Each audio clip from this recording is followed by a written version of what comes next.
கருவாக்கி உருவாக்கி எனையாண்டு காத்தருளும் இறைவா நன்றி.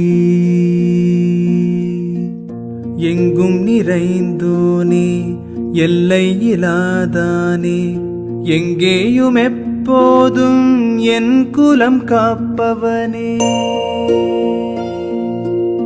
நெஞ்சம் துணிய துணையாய் வருவாய், நேர்மறை உணர்வுகள் பெருகிடச் செய்வாய்.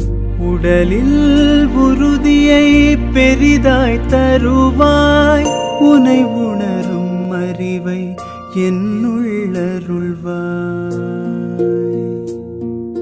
சுற்றமனைத்தும் காப்பவனே, செய்தொழிலில் ஏற்றம் தருபவனே, எடுத்த செயலில் வெற்றி கொடு, என் ஆற்றல் பெருகிட அருளை கொடு.